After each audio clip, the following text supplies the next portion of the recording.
अस्सलामुअलैकुम, welcome to my YouTube channel. आज की वीडियो में हम अर्नेस्ट हेमिंग्वे के एक novella the old man and the sea को पढ़ेंगे। इस नोवेला में अर्नेस्ट हेमिंग्वे ने एक ओल्ड मैन की स्ट्रगल, उसके हार्ड वर्क को बताया हुआ है कि वो अनलकी रहने के बावजूद किस तरह से स्ट्रगल करते हैं और एंड में उसका हार्ड वर्क बेकार नहीं जाता, बल्कि लोग उसकी उस काबिलियत को मान लेते हैं जो वो डिज़र्व करता है। इस नोवेल के लिए अर्नेस्ट हेमिंग्वे को प्यूलिट्ज़र प्राइज़ फॉर फिक्शन भी मिला। इस नोवेला में अर्नेस्ट हेमिंग्वे ने स्ट्रेंथ, विज़डम और फ्रेंडशिप जैसे थीम्स को एक्सप्लोर किया गया है। तो इस नोवेला को पढ़ने से पहले हम ऑथर के इंट्रोडक्शन, लाइफ और उनकी अचीवमेंट्स को देखेंगे। तो स्टार्ट करते हैं ऑथर का introduction. Ernest Hemingway Ernest Hemingway was born on 21st July 1899 and died on 2nd July 1961. He was an American novelist, short story writer and a journalist. Ernest Hemingway का writing style जो था वो बहुत economical और understandable था। उनका 20th century में fiction पर एक ख़ास इन्फ्लुएंस रहा है। उन्होंने आइसबर्ग थ्योरी भी दी, इसीलिए उनका जो वर्क है वो जो उसकी बाद की जनरेशन्स हैं उनके लिए एडमायरेशन रहा है। अर्नेस्ट हेमिंग्वे ने अपना ज़्यादातर वर्क 1920s और 1950s के मिड में लिखा है। उन्हें 1954 में नोबेल प्राइज़ इन लिटरेचर भी मिला। उन्होंने 7 नॉवेल, 6 शॉर्ट स्टोरीज़ कलेक्शन और इसके अलावा फ़िक्शन वर्क 2 जो हैं वो फ़िक्शन वर्क्स भी उनके पब्लिश हुए। और उनका कुछ वर्क जो है वो आफ्टर डेथ भी पब्लिश हुआ, उनकी डेथ के बाद भी। अर्नेस्ट हेमिंग्वे एक बेहतरीन राइटर तो थे, लेकिन इसके साथ-साथ वो एक अमेरिकन जर्नलिस्ट भी थे। उन्होंने अपने लाइफ एक्सपीरियंस को बहुत सिंपल लैंग्वेज में अपनी राइटिंग के अंदर उसको एक्सप्लोर किया हुआ है। उन्होंने वर्ल्ड वार 1 में पार्टिसिपेट किया था एज़ एन एम्बुलेंस ड्राइवर, और जिसमें वो इंजर्ड भी हुए थे। उसके अलावा इन्होंने वर्ल्ड वार 2 में भी पार्टिसिपेट किए हुए, and he served as a war correspondent during the Spanish civil war. और ये कुछ बड़े इवेंट्स थे जो उनकी लाइफ में उन्होंने ऑब्ज़र्व किए थे और इनको फिर बाद में आने वालों के सामने रखा था। अगर उनकी पर्सनल लाइफ की बात करें तो उन्होंने 4 शादियाँ की हुई थी। उन्होंने उनकी अगर वाइफ़्स की बात करें तो उन्होंने हेडले रिचर्डसन से जो शादी की थी वो 1921 टू 1927 तक रही थी। फिर उसके बाद उन्होंने पॉलिन और फिर मार्था गेलहॉर्न एंड मैरी वेल्स से शादी की थी।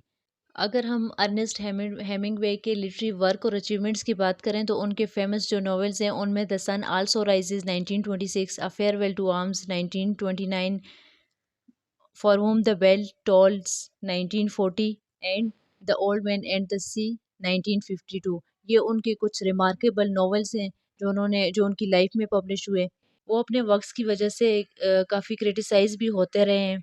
बाज़-औक़ात उन्होंने अपने वर्क में कुछ ऐसे कैरेक्टर्स को पोर्ट्रे किए हुए जो उनके ऊपर क्रिटिसिज़्म क्या की वजह बन गए थे, लेकिन उनका वर्क जो है वो बेस्ट ही माना जाता है।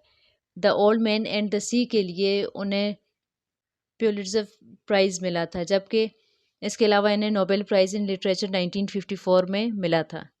अर्नेस्ट हेमिंग्वे ने कुछ ये नॉवेल्स के अलावा कुछ शॉर्ट स्टोरीज़ भी लिखी हैं। अगर उनके नोटेबल वर्क्स की बात करें तो 3 stories and 10 poems 1923, in our time 1924-25, the torrents of spring, the sun also rises, men without women, a farewell to arms, और इसके अलावा कुछ और भी वर्क्स हैं। तो ये इनके कुछ नोटेबल वर्क हैं। बाकी कुछ मैंने यहाँ पे मेंशन किए हुए हैं जो आप देख लीजिएगा। अब हम बढ़ते हैं अपने नोवेला के इंट्रोडक्शन की तरफ। The old man and the sea. The old man and the sea is a novella written by American author Ernest Hemingway in 1951 in Cuba, and this novel was published in 1952. It was the last major work of fiction written by Ernest Hemingway. ये उनकी life में publish होने वाला last work था, इसके बाद उनकी death हो गई थी। अब ये नॉवल किस चीज़ पे बेस्ड है, तो इस नॉवल में अर्नेस्ट हेमिंग्वे ने एक ओल्ड फिशरमैन की स्टोरी बताई हुई है जिसका नाम होता है सेंटियागो। वो एक क्यूबन फिशरमैन होता है और वो स्ट्रगल करता है अपने काम में, और काफ़ी दिन की स्ट्रगल के बाद उसे एक जायंट फिश मार्लिन मिलती है, जिसका वो सिर्फ स्केलेटन ही बाहर ले आता है। लेकिन इस स्ट्रगल के दौरान वो कहीं पे भी हार नहीं मानता। इसके साथ एक इसका दोस्त बताया हुआ है जो इसके साथ काम कर रहा है, एक यंग बॉय है, मेनालिन।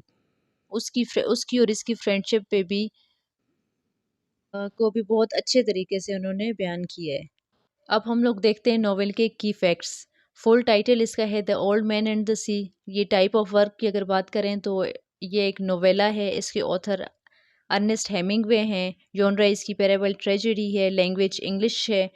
और इसको 1951 में क्यूबा इसकी सेटिंग है, वहाँ पर इसको लिखा गया और फर्स्ट टाइम ये पब्लिश हुआ 1952 में और इसके पब्लिशर थे स्क्रिबनर्स।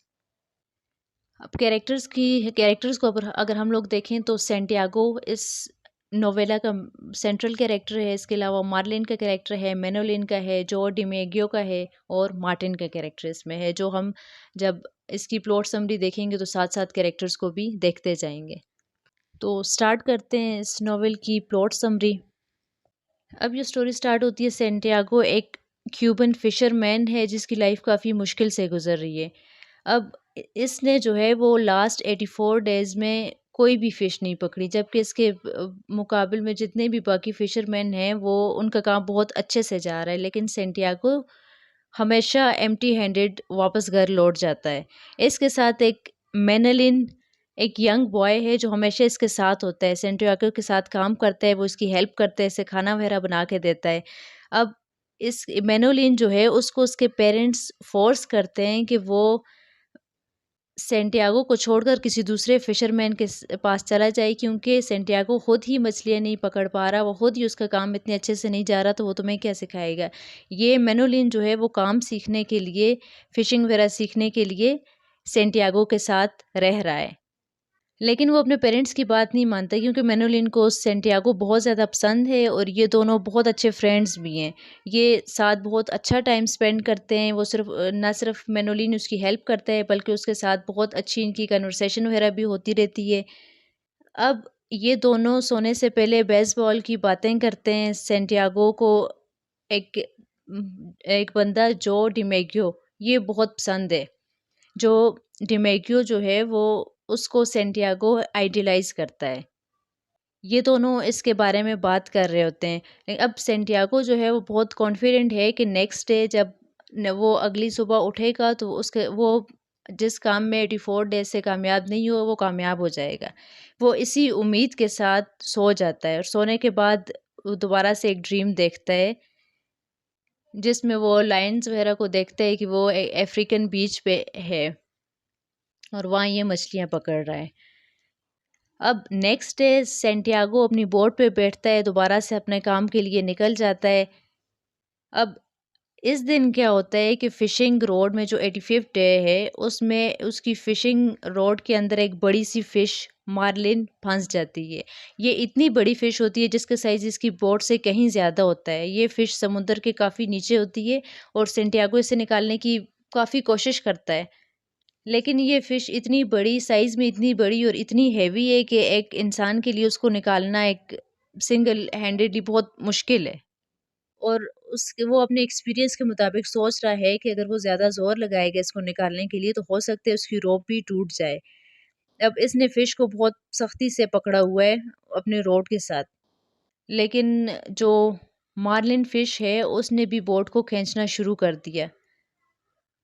अब उसके खींचने की वजह से सेंटियागो उस रोप को इतनी सख्ती से, इतनी मज़बूती से पकड़ता है कि सारा प्रेशर उसके हाथों पर पड़ रहा होता है, जिसकी वजह से उसके हाथ ज़ख्मी पड़ जाते हैं, क्योंकि वो एक बड़ी-सी फ़िश, एक जायंट फ़िश को काबू कर रहा होता है।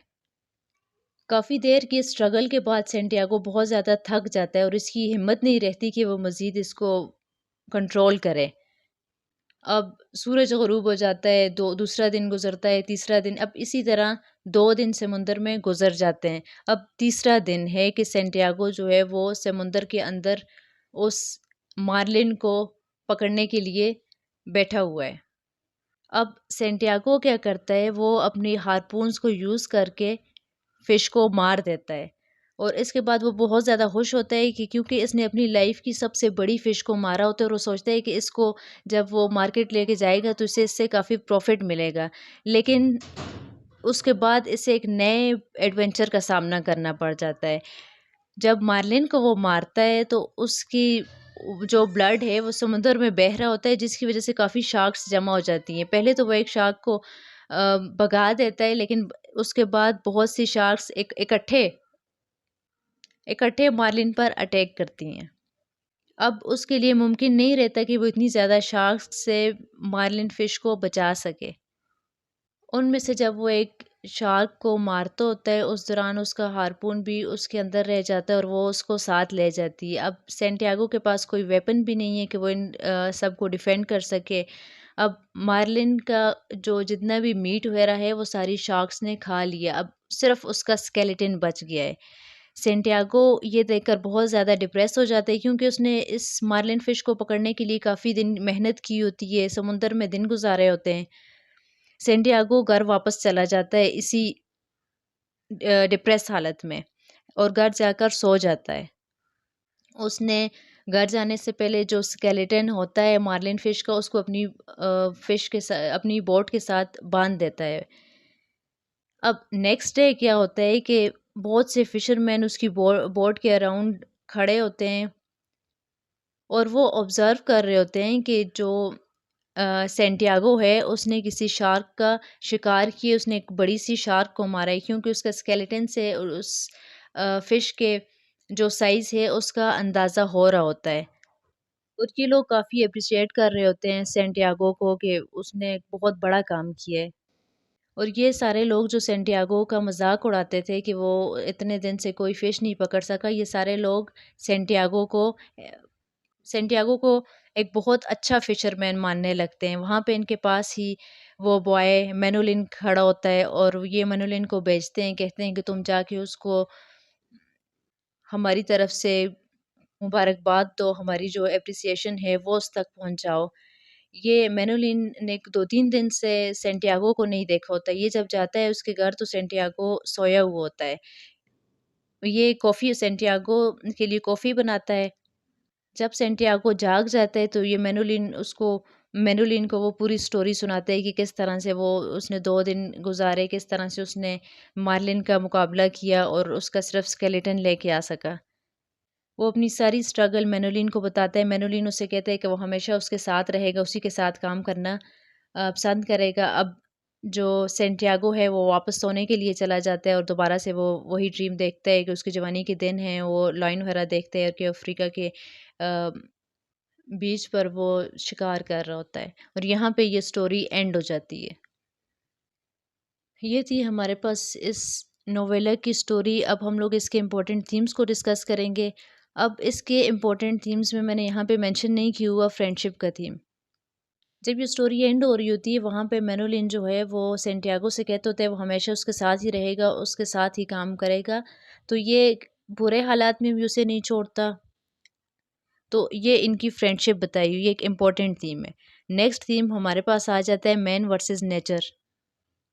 अब इस थीम में जो है वो बताया हुआ कि सैंटियागो जो कि एक ओल्ड फिशरमैन है, उसका मार्लिन के साथ किस तरह से वो पूरा मुकाबला करता है और उसके खिलाफ स्ट्रगल करता है। ये उसमें मैन की डिटर्मिनेशन शो की हुई है कि वो कितना डिटरमिन होता है उसको कंकर करने के लिए।